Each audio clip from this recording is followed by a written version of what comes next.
Good evening, and welcome to this week's Lawnside Chat. Tonight I'm at the home of Adeline and Ron Herrmann. They've been coming to Concordia, I think, for about 4 or 5 years, but I've actually known them most of my life. Adeline, she always tells a story about how she watched me when I was in nursery at Triumphant Cross Lutheran Church in Salem, New Hampshire, when I was just a kid. Our families were both families of Gethsemane Lutheran Church in Manchester for a while back in the 90s. I worked at Calumet at the same time as their children. They vacationed with their son at Calumet the same week that our family is there. So I've always known Ron and Adeline to be very faithful people. I'm so thankful that they're part of our congregation and so thankful for them hosting me tonight. Tonight I want to talk about hope. We're experiencing some fairly difficult times right now, to say the least, and I keep hearing from people that they can't believe how long this pandemic has lasted. The other day, someone asked me, how long do I think that this will keep going until we're back in person in the building worshiping together? And my answer was, well, I just don't know, but I can tell you it won't be anytime soon. We are already trying to make alternative plans in our congregation for Christmas. In fact, I've become a little bit obsessed with it, to tell you the truth. Started writing my Christmas sermon already. And I think it's because I really want to say something this Christmas that will give people hope and joy and peace and love, all those great things. I want to be able to give you something spiritually that will keep us going. So since that's been on my mind this week, I thought tonight I'd talk about hope. And specifically, what does it mean for us as Christians to have hope? In the Old Testament, the two Hebrew words that are used for hope both have some sense of to wait for. One of the words means that there's tension in us as we wait for what's coming.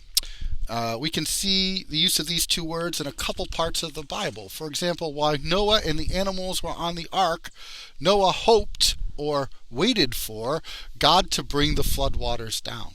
The prophet Isaiah told the people of Israel that God was hiding God's face from the people. Isaiah responded by saying, I will wait on the Lord, I will hope in God. The Psalms talk about waiting for God all the time. For example, in Psalm 30, I wait for the Lord, my soul waits, and in his word I hope. My soul waits for the Lord more than those who watch for morning, more than those who watch for morning. I love that image of us waiting for God, because I feel like in this time, that's a lot of what we're doing is waiting.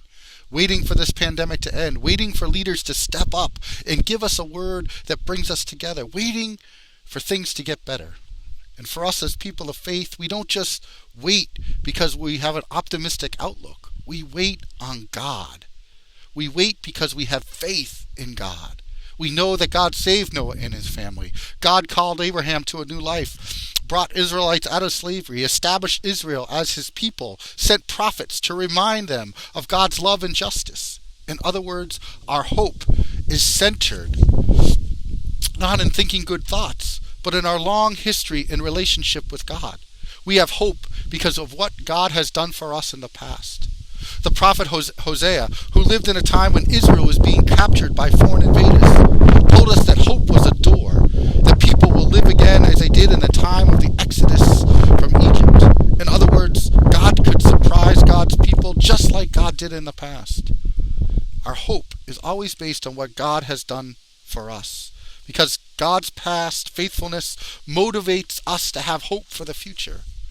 As Christians, we see this most in the person of Jesus Christ.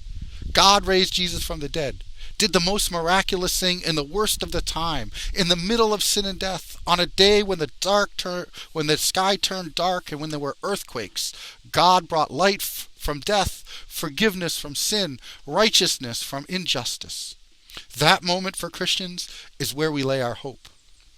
Our hope is based in Jesus Christ, who was raised from the dead. And we look to that moment and realize that there's nothing in this world that can stop God. We realize that there is always hope in any situation, no matter how dire the circumstances. God can bring us out of it. Don't we need that kind of hope right now? In this time where we can't see the end of this, in this time where we don't know the lasting effects on our psyche, on our society, we choose to put our hope in God. And I can't speak for any of you, but God has never let me down. God is always there for me. God is always a hand reaching out in the night. God is my refuge and my strength, even in times such as this. I want to give this to you tonight as a way to get through these times. I keep reading articles about how difficult this is on people. I can hear that and see that as I talk to people. People can't be with family, or can't work, or can't stay home, or can't cope. And we don't see an ending in sight. I can't stop the pandemic. I can't change our politics or the rest of the things not going well right now. All I can do is tell you to find the door to hope. Don't put your hope in politics. Don't put it in an optimistic view that all this will bring something good. Don't put it in your ability to improve things. Put your hope in God, because we know that God is faithful. We know that God can get us through all times. This is what people throughout history have done. It's what our great-grandparents and grandparents did. Throughout history, people have faced pandemics and wars and hatred and evil and natural disasters. And even during those times, people put their hope in God and God saw them through. God was their strength. God was their comfort. God was their saving grace, and God is for you too. Is it crazy to have hope in times like these? Yes. But isn't it also crazy to believe that Jesus can raise from the dead? It's crazy to believe that God cares about Israel's slaves. It's crazy to believe in God at all. But if you do, it's because you know the assurance that it brings to your soul. As it says in 1 Peter, by God's great mercy, God has given us a new birth into a living hope through the resurrection of Jesus Christ. That is what we have hope in during this time. But not hope in nothing. A hope that, again, God will bring life from death.